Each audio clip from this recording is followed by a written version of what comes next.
Seated enthroned above the circle of the earth, spreading out the heavens like a veil. You hold the universe so firmly in your hand, reaching out in love to all the world.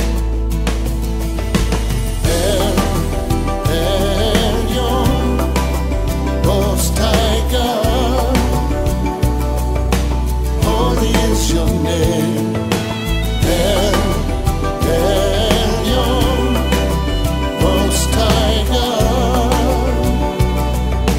holy is your name. No one can know the secrets hidden in your heart, mysteries beyond the reach of man. No one else commands the sun to rise and then to fall. All creation heeds the great I am. And you're Most High God. We are here at the closest spot to the holiest of holies that we can reach today. And this is original Herodian pavement. And people walked on this street 2,000 years ago. Just imagine, try to imagine all these people you know from the scriptures and you know from the history books. We're walking exactly where you're standing now.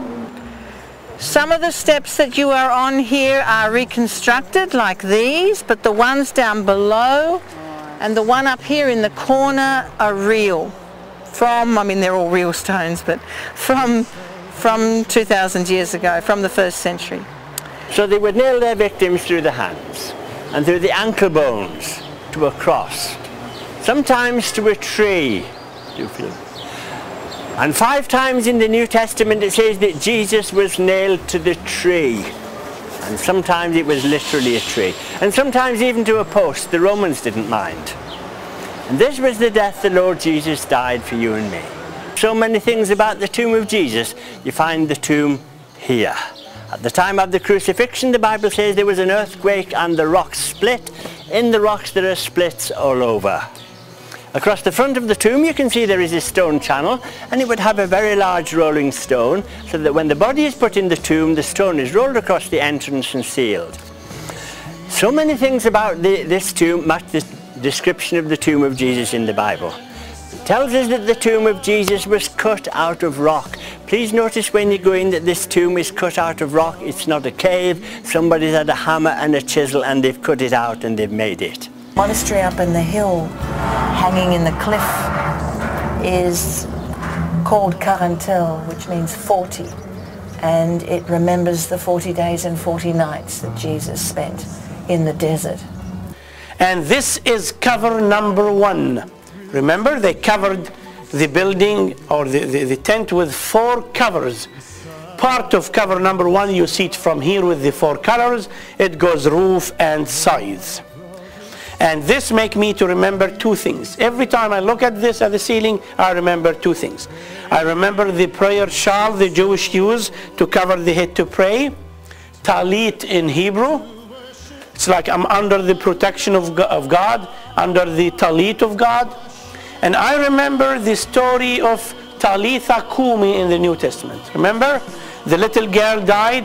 They asked the Lord to come and help. He took his talit, his prayer shawl off, put it over the body, and he did talk to the dead girl. Remember? He said first she was sleeping. And he said, girl under taliti, now that's Hebrew. Taliti, my prayer shawl, Kumi, come up. She did come up. So people under the covering of God, under the talit of God, they always come up. Remember that priests in the tabernacle, priests under the talit of God, as believers we all become priests. We all become under the talit of God. So a lot of smoke would go up and cover the veil. Why? Because according to the Bible, the Shekinah, Shekhinah in Hebrew, the glory of God, used to show on the veil somehow. Nobody is supposed to look at it. Nobody could see it and stay alive. They cover it with smoke. what is Shekinah. According to the language, to the biblical language, Shekinah or Shekhinah in Hebrew, when the Lord takes image to show himself.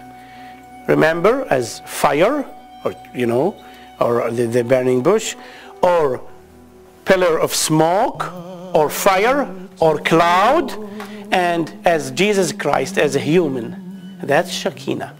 They would thresh like this. They harvest all the grapes from the vineyard that they had here. The grapes should be dumped here up. They would remove the sand away and just walk on the grapes with their bare feet.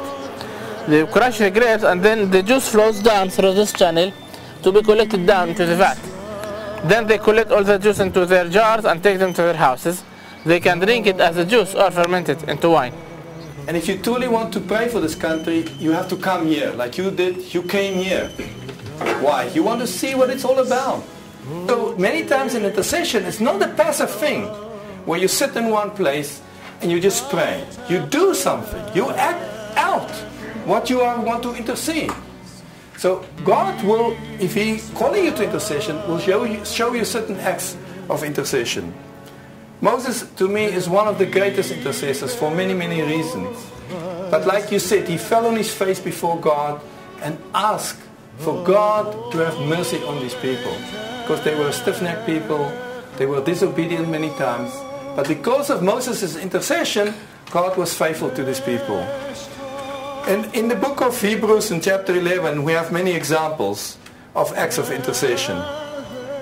When God promises something, people act out what they were promised, and they never see it in their life, but in the end it was fulfilled. So to me that's a good form of intercession, is when you act it out. Jericho, they circled Jericho 7 times. Why did they do that? Why didn't they just circle it once and attack? It was a form of intercession. They were acting out an intercession when they circled the wall. And then the 7th time when they blow the trumpet, it fell down. That's an act of intercession. But it's not his heart. He said, it's confirmed by the seal of the Holy Spirit. It comes from God. I have this burden for the Jews. Why? Because he had the revelation that the salvation of the Jews would be the key that would unlock the revival, the last revival for the end times. You remember that Jesus said to us, this gospel will be spread to all the nations, and then the end will come.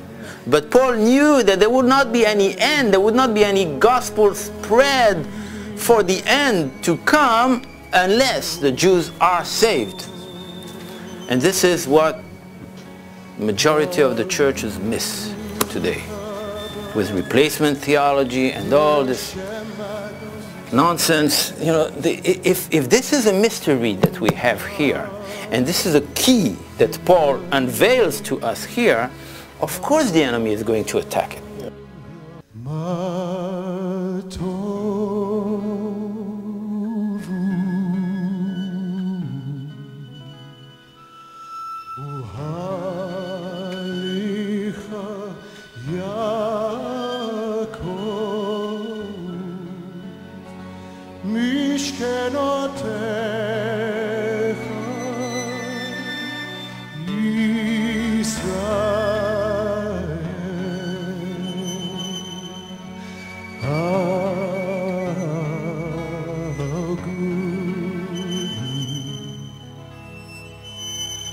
Thy tents